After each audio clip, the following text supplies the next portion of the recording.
Hello everybody and welcome to another video. So we've had about a week off, and in the Heart of Thorns build up hype stuff, this means we've missed a lot of news. So we're going to begin with the big backlog. Going to talk to you guys about everything that has not been covered on the channel over the past couple of days. And I guess I'll start off with four big topics that happened quite recently, are pretty dear to me. Today we're going to be talking about the change to Defiance, also known as the new BreakBar mechanic. We're going to talk about what happened in the most recent patch, which I'm going to fly through right at the start of this video. Then we're going to talk about some changes to the personal story that are on the horizon, and we're going to talk about a lot of really amazing camera changes that are going to be coming to the game in what sounds like some kind of a feature pack just March 10th, which isn't too far away at all. This patch also sounds like it could be, or so some people seem to think, some of the other changes we've been hearing about for Heart of Thorns coming in early too, stuff like the Defiance rework. So first let's talk about the patch that just went live. Now this patch, there was no real announcement of it. The whole Dragon Festival wasn't really announced before it came out, and it really wasn't very well announced as it was leaving either. But the thing, the Lunar Festival, sorry, as it's now known, is now no longer running in GW2, so you can't get all those extra laurels or pieces of magic find now. That was removed, but there were a couple of cool little quality of life things that were brought into the game too. Some of them really important to me. You guys may remember a couple of weeks back I did a big tour of my account, all the things that I've achieved and unlocked on my account. One thing I never really showed off on that tour was the dyes that I have unlocked. Now I know it seems like something kind of minor, but until now in game you've never really had a good way of telling exactly which dyes you do have compared to the ones you don't have. Well now, as you should see here, you can see every single dye in the game, and the ones that you don't have unlocked just have a little lock symbol on them, and you can preview any dye without having to go through the trading post or anything odd like that now, which is really useful. And as you can see, I've got a few slots here. I was actually quite fascinated to see what my account just had randomly accrued over the years since launch, and which of these slots I had missing, because I've never really gone super hard into it. This does mean there's been a bit of a spike in dye prices as people decide now they do want to finish their collections here. I'll be one of them. I'm just going to be waiting out for a little while before I go for that, but a really cool change, and I wish it had come through before I did my account tour. Another similar really cool little quality of life feature was dropped in with the finishers. Now, I have a lot of finishers, as you can see. I tend to not care too much about what I'm using, though. And so now there is a new feature which allows you to randomize the finisher that will play. And what this means is not that it will, you click the random button and then it will just randomly select one for all of your stomps. It means that every time you stomp someone with this random button checked, it will play probably a different finisher each time. So it could go through any of my finishers from rank 1 to 80, and then into any of my special ones too. This is really cool for me. If you are kind of conservative though, and you want to save some finishers, and say you only have 2 snow globe finishers left, it does have a chance to roll for those, and so you could run out. So it depends how anal you are about that kind of thing. It will use up ones that you don't have like unlimited uses of. That's not a big deal to me though. I like this randomization, and I've got enough like permanently collected finishers on my account that this is probably just something I'll be using from now on. And you know, it'll be kind of fun and surprising to the player as well to see what randomly comes up. I don't know who thought of the change or what compelled them to put it in, but it was a good one, and I'm glad for it. There's been a couple more things come onto the gem store. There's actually been a lot of data mining going on. I don't want to go too much into that on this video because we've got so many other topics to go into.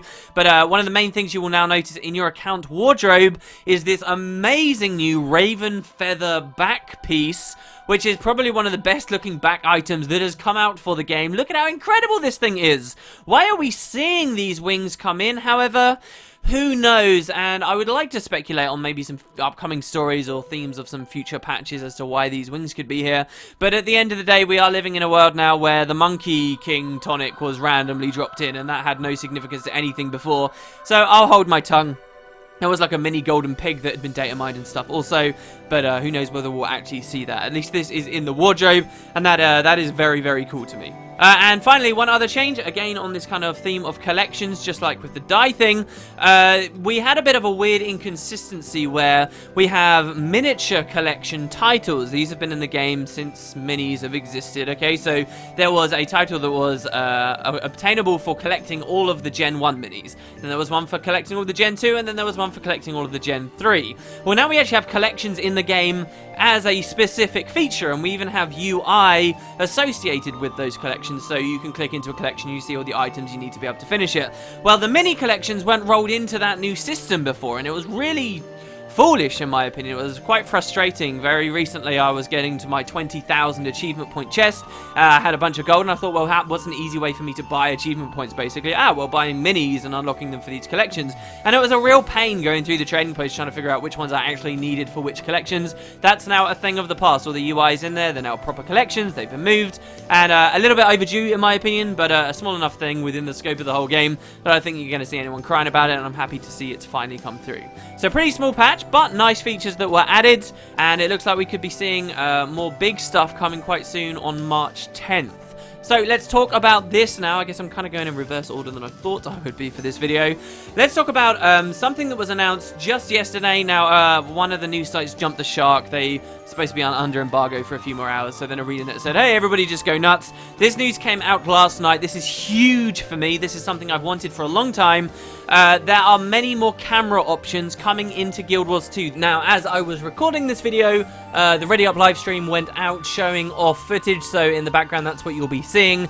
We have heard, namely, about 4 new features coming to Guild Wars 2 for its camera controls. Right now, we really only have 2. We have the camera speed, right? So how quickly you can swing your camera around, and I always turn that very low. And then you've got orientation left to right, you know, which is supposed to simulate a kind of over-the-shoulder thing. But honestly, a lot of people don't like it. One of the more frequent comments I get on my channel is, hey, I don't like how you're constantly over the left. It makes me feel sick, right? So this is all we've had. Guild Wars 2's been very interesting because ArenaNet have always, since launch, tried very hard to have a specific aesthetic for their game. They've said stuff like no add-ons, okay? They didn't want people to be able to fill their screens up with numbers as you can in many other MMOs. They actually have far less opportunity for us to customize our user interface in this game compared to Guild Wars 1, where you could toggle many elements of the UI off for yourself, as well as reposition many things or, you know, change their orientation. Guild Wars 2's always been a lot more restrictive to us as players, and just as much as they have been restrictive in the UI for us, they've been very restrictive in the camera. In many MMOs, you're allowed to zoom the camera out incredibly far. In fact, I was talking to Isaiah Cartwright at my trip to Brighton about this just a few nights ago. The devs made a very controversial decision that they wanted everything to be much more zoomed in, that they thought that the game was filled with rich art assets that deserved to be seen. So in Guild Wars 2, you can't zoom the camera out very far compared to other MMOs, and neither can you zoom it all the way in. And this has been something quite curious to many of us. In Guild Wars 1, we could zoom all the way in, i.e. we could go fully into first person mode. This was something I used a lot. Many of the videos on my channel do feature me heavily using that old first person mode. It was as simple as scrolling the camera in right through your character's head, and then you'd kind of be looking out of their eyes, and it wasn't very well supported at all. It wasn't ideal for combat, but it was great for running around and getting this kind of immersive view of the world and getting a better sense of Tyria back in GW1. So we kind of had this weird situation with Guild Wars 2 where the devs were saying, okay, we don't want you to zoom out super far unless you're fighting a big boss, because we want you to be able to appreciate our art, but we're also not going to let you do the ultimate in appreciating our art, and we're not going to let you go into full first person mode. This has always been something that irritated many people, not just those who wanted it for its immersive properties, but also think about content creators, people who just want to take screenshots that don't feature their character. So we've always had to do stupid things like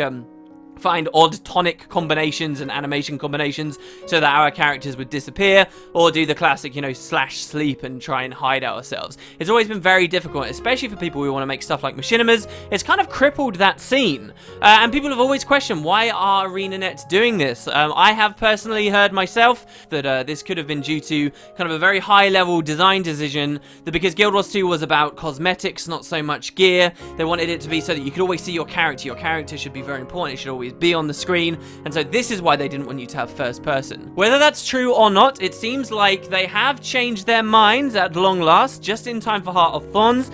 This is now going to be a thing. We can now go into first person mode. Now, I actually have some experience of using first person mode in Guild Wars 2. You see, on their dev clients, when Edge of the Mists was coming out, I was invited into the early betas for that.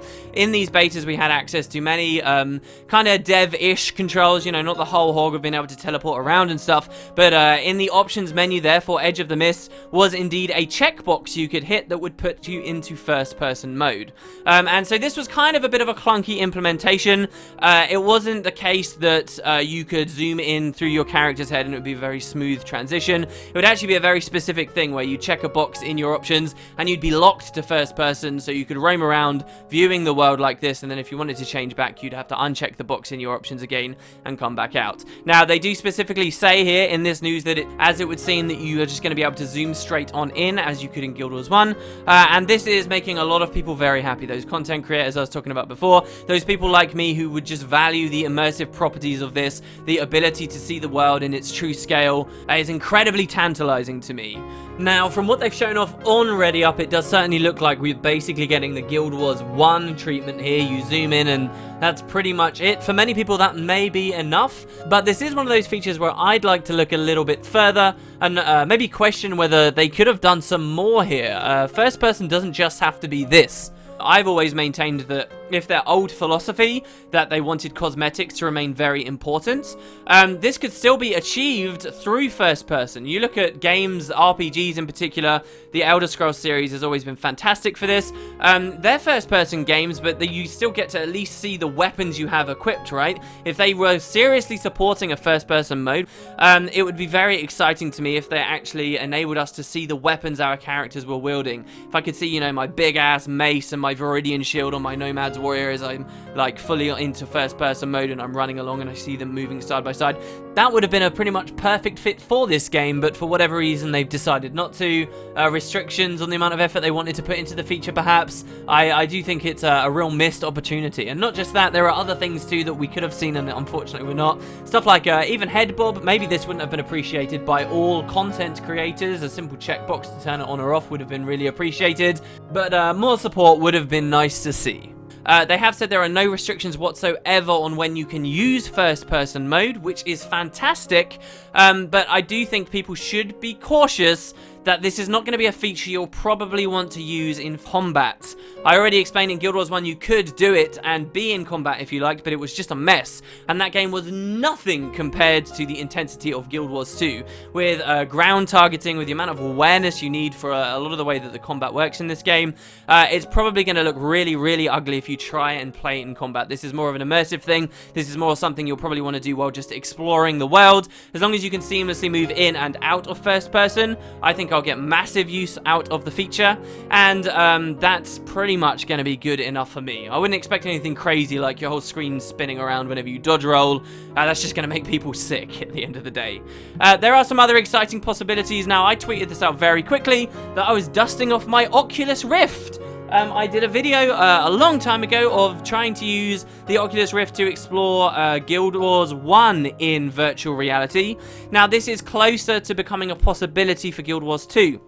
The fact that Guild Wars 2 didn't let you customize its UI, and most importantly didn't let you play in first person, always crippled this idea before. However, I would say, I would advise caution to people. You're probably not going to see an incredibly compelling experience from this come out anytime soon. A lot of the third-party driver hacks to get existing games to run in, you know, convincing VR scenarios require beastly PCs, and still there's always something quite off. We're not going to get true presence interior, I'm afraid, unless ArenaNet do some serious supporting of the idea for themselves, and especially considering we still cannot affect the UI, this would be a very stripped down experience of playing the game. Once again, pretty much confined to just exploring cities, and definitely no combat, nothing that involves dialogue or NPCs, because it's just going to make people feel sick. However, it's a great idea, and you guys may see me experimenting with that once this patch comes into the game, which again isn't even with Heart of Thorns. It sounds like it's going to be sometime early March. That's not all for the camera stuff. That's the most exciting part to me.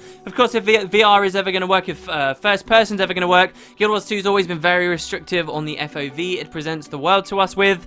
A lot of people have run third third-party hacks for a long while to try and improve the FOV of the game. You can even make the game go into windowed mode and spread it across multiple monitors, so you get like these incredible views of the game world. And some people even use this to like trick out world versus world siege and so forth. Well, now we will be getting an FOV slider. It's very important for the first-person stuff, and I would say, you know, they probably couldn't drop one feature in without the other, and that's going to be something that makes many people very happy, whether they're going to use first-person or not. And also, we're going to be getting a slider not just for left to right, but up and down as well now too. So already in the game, your camera will change depending on the height of your character. Already, if you're playing an Asura, you do actually get less visibility than if you are a Norn. This is just a fact. The camera does change. However, they're basically saying that this is going to be much more significant in future, and the camera will always be tied very heavily to your character's head. So now, after this patch goes through, if you're playing a Norn, you're going to have a lot more awareness. You're going to feel a lot taller than someone who's playing an Asuran character. This is going to have interesting ramifications for playing PvP, and maybe this will be the first tiny little thing that incentivizes people not to play tiny little Asuran characters all over the place in PvP. But how significant that's going to be, we'll obviously have to see in time. And if you don't like this idea, then you're just going to manually be able to move how high up or down the camera is anyway. Last but not least, something too that especially people who like to play a lot of jumping puzzles will be happy about is the fact that there's going to be a collision slider. And so I'm not quite sure how clunkily this is going to work, but the idea is, you know how if you're a giant character mainly and you're trying to get through a small space, the camera starts spazzing out. It starts clipping in and snapping in and out, in and out, in and out around all the various objects in your character's vicinity between you and the camera. Well, you should be able to adjust this slider so the camera kind of starts ignoring these things. It may mean the camera starts like clipping through objects in the environment a little more, which could break immersion. But by allowing us to play with this, by loosening their grip a little, we may have a more comfortable experience with the game where our cameras are now no longer spazzing all over the place, and we can kind of accept the lesser evil, and we can tailor this to our tastes. And I think many players will probably just ramp this feature up and make sure that the camera collides with, you know, just as little as possible. So that's very exciting. Hopefully I've explained that well. Lots of camera changes coming in, and first person is massive for me. Hopefully it's pretty much massive for many other people too. It's been a dream of mine to explore Tyria, the correct scale and stuff, and I'm really looking forward to that. Imagine this too, being first person as a Norn, your camera's actually going to be much higher up than being first person as an Asura, and again, the perspective of exploring the world is gonna actually change depending on the race you're playing. That's a very fun idea to me. Okay, so I wanted to finish the video up with a pretty huge topic here. It could be its own video, frankly, but we got some catching up to do.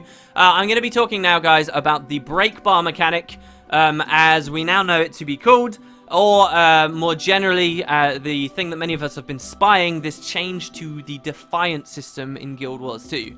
So I'll start off just by explaining what defiant is for those of you perhaps a little out of the loop.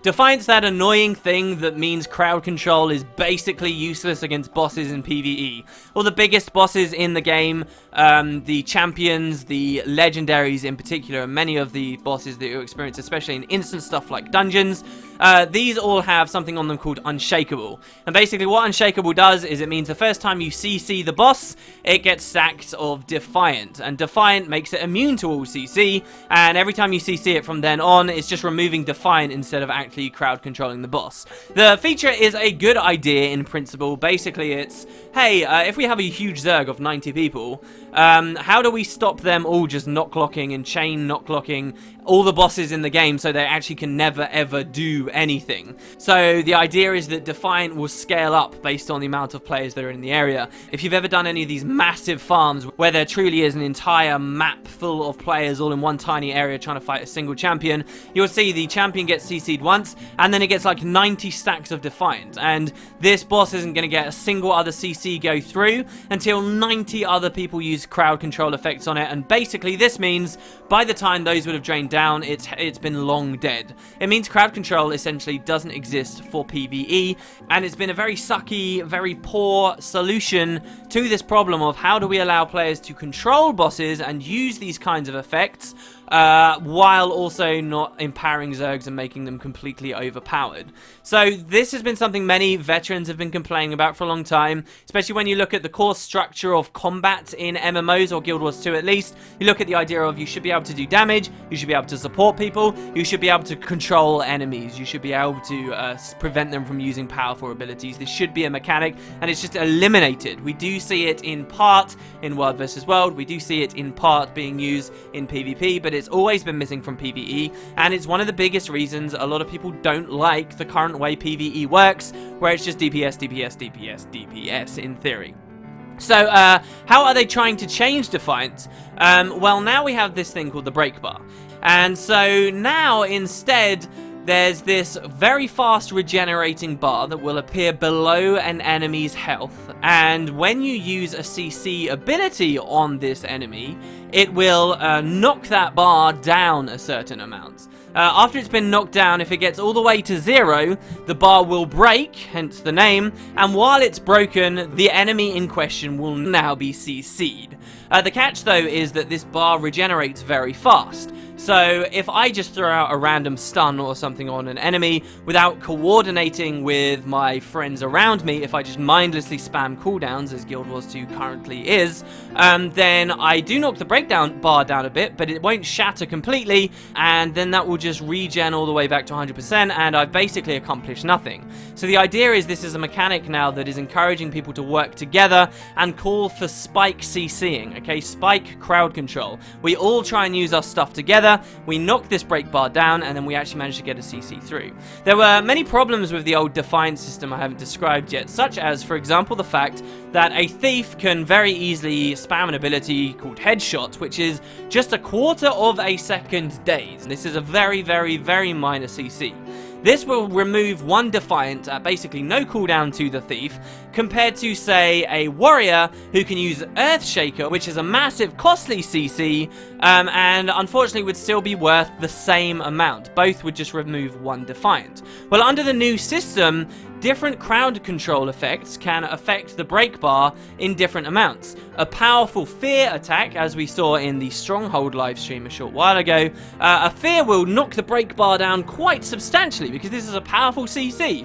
And that headshot that would only last a quarter of a second now will now do a lot less. And so what this means now is that many of the classes who only had specific kinds of CC, big CCs on long cooldowns, are now just as worthy of fulfilling this role as other classes are that could just, you know, cheese it out by spamming headshot, for example, on Thief. Thief was always very big. They could also use pistol whip over and over and over again to quickly drain Defiant, and they'd sort of outshine everyone else. Another advantage too is that other mechanics in the game can now contribute to Defiant, can contribute to whittling down the break bar. See, CCs aren't just really hard CCs like blowouts, like knockdowns, like stuns, like dazes or fears, but and taunts, I guess, after the patch. But CCs can also be considered stuff like blinds. Blinds never used to affect Defiant at all, and bosses would pretty much have a different mechanic for dealing with blinds. It would just be, hey, only 10% of the blinds actually work, and this just was a very unfun RNG way of dealing with the situation. Well, now blinds are a thing. Blinds will affect the break bar because while they may only be soft CCs, they are ultimately still CCs. So many more mechanics in the game can now be viably used to start controlling enemies. These are all very positive things and may actually make a side of the game that is currently dead in PvE become a real thing. One final issue with the old Defiant system was that, let's say you were in one of these rare situations where you were actually trying to strip the Defiant off of an enemy. You could, for example, be against the champion Clockheart at the end of Aetherpath. This is one of the very few encounters in all of Guild Wars 2 where you find you do want to get rid of Defiant so that you can interrupt his big invulnerability skill, and away you go.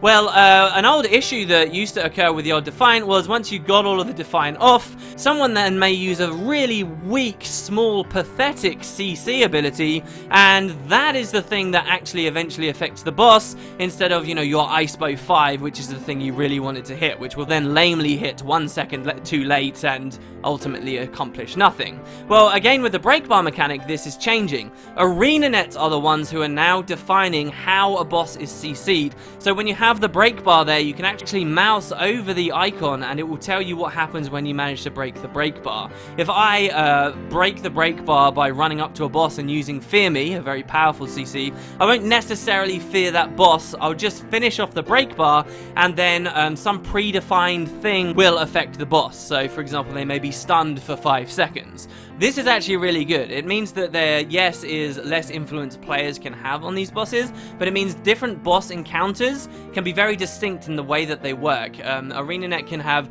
really different scenarios occur for when that break bar finally goes down. Some enemies may just start taking massive damage, some enemies may experience a blowout, some enemies may just sit there stunned, some enemies may not be stunned for very long at all, but have a break bar that is easily depletable. ArenaNet have a lot of control, and allowing the developers to have a lot of control in this way means that we can have a very varied experience while we're playing in the future. And so specifically in one of the articles that came out talking about this whole mechanic, they said they gave 3 general examples of how the break bar could work. It was confirmed that this will not just be on Heart of Thorns bosses, but it will be incorporated throughout all of Guild Wars 2, including all of the old dungeons and so forth. So you kind of have the generic break bar where it's always there, it's always depletable, you just want to spike down with your CCs every now and then so that you can incapacitate the boss as much as possible. And then, you know, they'll experience whatever this crowd control effect is, it will recharge and you can choose to do it again. That's like the most generic way. But they also talked about the idea that you won't actually be able to interact with the break bar at all until like a specific window opens up, until a boss is charging a big attack, and then you all want to spike straight away at that time, and then something very specific happens once you manage to get through. If, say, you didn't manage to get through, the example boss that they've given us of the Wyvern, maybe it will take off and start flying around, but if you do manage to get it, it will fall, it will take more damage. And then they even gave an even more exciting example too, of the break bar actually being able to define phases for bosses. So you can have a boss with just this one big immense break bar, and you could try and kill the boss with the break bar full the entire time, but should you manage to actually smash it down in like a really long attritive war, it may push the boss into a completely different phase where he starts using totally different abilities, and the break bar never comes back after that point. It's just like another phase of the battle. These are really cool ideas, and the very important thing to note about all of this is these mechanics scale both at a small man level, you know, where you just got 5 people in the party, to environments where there are 90, 100, 150 even, say, players all fighting the same boss. So I think it has been quite cleverly designed. It has addressed many of the issues the old defiance system had, and I'm curious to see whether we really will see control become a thing. I am a little skeptical, however. If you really think about the way that the game works, if the dream is for us to be able to run control specs, I would still argue that there are no stat sets that incentivize control in any way. Stats in this game at the moment, especially where control's concerned, they really just define the type of damage that you do and how tanky your build is, and I think that there are still issues there. Maybe runes are slightly different, you know, like the runes of the Mesmer, for example. But with the way that CCs are kind of loaded onto weapon skills and the way we can pick utility skills, I'm curious whether we really will start dedicating people to, you know, a pure CC role. Are we going to start seeing Mesmers running chaotic interruption and, you know, using their Shatter 3 and training out 3 clones, one after the other after the other? Are we going to start seeing people use Mantra of Distraction in PvE? Are these going to be things? There are concerns as well, things that hopefully ArenaNet keep a very close eye on, such as one issue with Defiant right now is that thieves can just cheese it out by spamming headshot. Will they just be able to cheese it out by spamming black powder, you know, pulsing blind fields and dropping these down? Are these going to be more effective than anything else? Really, I hope we don't get in that situation. I do hope that we're in an environment where the people using the bigger, clunkier, slower CCs are still just as useful at their job, if they're, you know, really angling for that, as perhaps, you know, thieves can, or there's not just one thing that's going to outclass everything else. Still is early, but it would be kind of exciting for me to finally be able to play in a Zerg and say, hey, look, I did that whole break bar pretty much on my own. This is pretty kick-ass. There is a bit of a discussion to have as well in the idea that defiance is mechanically quite a different mechanic to the way the break bar works. What ArenaNet were going for kind of at launch was that it would be more of an attritive game. It wasn't so much spiking an enemy with CCs to be able to get some kind of crowd control through, though that was available in the defiance system, particularly in the 5-man environments, you know, within dungeons. We did see that be a thing, but it was more attritive. It was supposed to be more of a slow thing, while the whole break bar mechanic, unless they're specifically designing like phased bosses, as we've heard as an example, it's much more about team play. It's much more about coordinating with other people and getting those heavy spikes off, and I think this is one example of how they can now actually make challenging content for us, rather than just, oh hey, I'm a longbow ranger, I'm going to pew pew pew, I'm going to use my 4 randomly because hey, it doesn't matter, right? So this is a key difference between the break bar mechanic and defiance, and hopefully we'll see the changes to stability sort of pick up the slack where defiance will now be leaving off. For those of you who are unaware, stability itself, which is kind of like the player's way of becoming immune to CC, it's a boon that you can apply to yourself. Stability will now be stripped when you suffer from a CC, and it now stacks in intensity rather than duration. So enemies that once applied to stability to themselves, we may see changes, and this obviously has big ramifications for PvP too. And this leads us on to the final point. Oh no, it's not over, and this is possibly the most interesting part to me, the fact that players will actually be able to have break bars of their own. So this could have ramifications for PvE. We could have situations where, for example, right now you get on like a mortar, right? And you can just sort of sit on that mortar and blow up enemies for as long as possible. Maybe these kinds of environmental weapons, once it comes to Heart of Thorns and we have kind of big PvE siege scenarios, you'll be able to have a break bar of your own while you're sitting on siege, and enemies are going to try and CC you off in some way. This could be used a lot in kind of big raid-ish or new dungeon type scenarios. We'll just have to see how they plan that stuff out for us. But they did describe that not only will new specializations, not only will the Revenant have access to regular combat skills that give us break bars, but also some of the existing stuff and professions in the game will also have break bars spread onto them. This is very curious, particularly for how this could affect PvP, particularly for how this will sit alongside the stability change. Now, CC in PvP and World versus World has never really been that much of a problem. I am excited about these changes though. So the idea that a player could have a break bar could be implemented in many ways. I think one of the main things that a lot of us are thinking of are the transformation elites many of the classes have available to them. So I'm talking about stuff like Lich and Plague Form. I'm talking about stuff like the Guardian books that they have available, Dagger Storm on the Thief. Any of these long duration kind of transforms that currently give us stability may now have a lot more play and counterplay to them.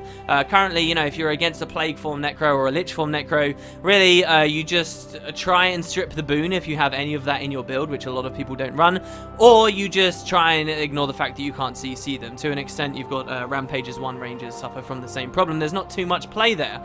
Well, now if we hear that players are going to have break bars on them, I believe what we could be seeing is when you do these big transforms, now when I become a Lich, I actually have a break bar on me. And this is even more powerful in theory than stability. Don't forget that the break bar essentially makes you immune to blinds. So the blinds will strip your break bar down, but for as long as it's up, you're immune to blinds as well as many other things now. Perhaps even stuff like chill or cripple, though this isn't confirmed. So the idea now is enemies will have to coordinatedly spike you down, and then once they smash that break bar, perhaps it's far more punishing than if you had just the stability stripped. Perhaps if you break the Lich Form's break bar, he gets completely thrown out of the form.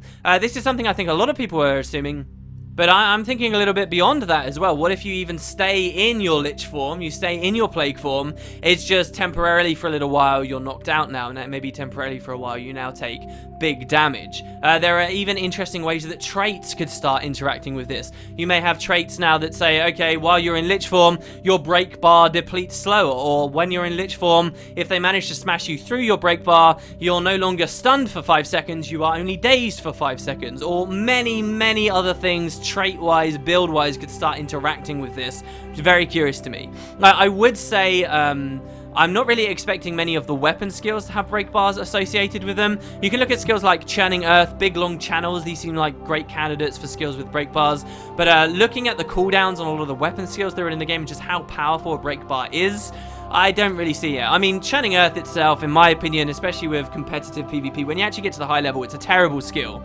You know, people have like the stupid, oh, I'm gonna churning Earth lightning flash trick, and everyone who's worth a damn knows what it is. They just dodge roll it, and you may as well have been DPSing during the time you was charging it up anyway. So it is a bad skill. Maybe it could go with having a break bar on it, considering that the devs primarily balance for PvP right now. But cooldown wise, I'm not expecting too much of it. I'm expecting this to be something we see on big transforms. And, you know, there could be so many cool interactions there, guys. This could be a way to differentiate Elixir X on the Engineer from the equivalent skills that the Warrior and the Elementalist get. Maybe when the Warrior gets broken in Rampage from his break bar, it's different to when an Elixir X Engineer does. The possibilities are endless. So that's pretty much it. I don't foresee the break bar being used on stuff like Temple of the Silent Storm and other channel areas. I've seen a few people on Reddit talking about this. I think those mechanics have been designed very specifically to be easily interruptible. Putting a break bar on them kind of changes the flow of the way those mechanics work entirely. But we shall see. I think mainly with specializations coming in, this could be where we see some of them really big, new, exciting stuff. You know, everyone's getting a new elite. Transforms, break bars coming in there is going to be pretty cool to see. Oh, and before I forget, the last and final thing I'd like to talk about in this video is the fact that it has been confirmed fixes are underway for the personal story. So those out of the loop with this, Guild Wars 2, if you currently look at the way it has things structured in your hero tab, your hero journal, you will see there are 8 chapters for the personal story, and there also happen to be 8 chapters for the Living World Season 2 stuff. Well, actually, one of those chapters for the personal story is missing. When the game launched, there was a whole story arc to do with your greatest fear. You would complete a story where the pale tree would show you a vision of awe, and at the end she would ask you quite arbitrarily and randomly, hey, what's your greatest fear? And depending on what you picked, oh ho, guess what, this greatest fear is actually what ends up coming true. It was a kind of it felt a lot like a filler arc, honestly. I do think that the narrative of Guild Wars 2's personal story sort of works without it. But when ArenaNet sort of restructured the personal story quite recently, they removed this whole section from the game, and it did offer some very valuable stuff about the plot, especially with consideration to us meeting one of the more important characters in the story, in particular Lagos, and some of the stuff to do with the Blue Orb, and ultimately how Fort Trinity can even exist. There were some good things, and I have seen some comments even from people that say some of the you know, saddest deaths that they experienced in the personal story came from this arc, and frankly, it's a great crime, in my opinion, that it was removed from the game. ArenaNet never really talked about this or why they did it. As far as I can remember, there was a lot of controversy over it, included with this change when they removed this arc. They also made the personal story in the later levels quite disjointed and threw a lot of things out of order. Well, it was announced by Bobby Stein on the forums about 2 weeks ago now in a Red post. He said that since, essentially, as far as I can see, Heart of Thorns has brought back many of the voice actors for our player characters, they can actually go back and re-record some voice lines for this arc and re-implement it into the game. So it sounds like it's probably some kind of voiceover issue. Maybe they just finally got tired of the fact that Guild Wars 2 had like certain choices players could make. You know, if you're like a female Norn and you did this one specific option in this one arc, you still wouldn't actually hear any voiceover dialogue, right? Or something like this. They found it clunky, they found it unprofessional, and they removed it. Well, now because they're bringing these voice actors back, it sounds like they can re-incorporate it into the game. Bobby did have a couple of quotes for us. He did indeed confirm that not only are these coming back into the game, but also the order of the personal story will be fixed once again. The kind of weird mechanic they have right now where you get airdropped deep into ore to do late personal story quests and then you come back out, is that's being removed again. It's sort of returning to its original structure, and they're sort of patching up and fixing the way it all should work. So this could be another candidate, in my opinion, for something that might come in early March. That's purely my speculation. He even tweeted me today and said, look, we'll have more information on it when we can give it to you, but absolutely these plans are 100% true, and these changes are coming back to the personal story, so it's going to get fixed. And those of you who started playing in the past 6 months or so will be able to remake your characters or whatever if you want, and you'll be able to experience the full story as we did back at launch. So that's very cool. Anyway, that was the last little bit of news. Thank you very much for watching, guys. I know this has been a long video, might be like this for a little while though as we play catch up. I hope you enjoyed nonetheless. Let me know what you think about the BreakBars stuff, absolutely, and I guess I will see you guys next time. Have a great evening, everyone.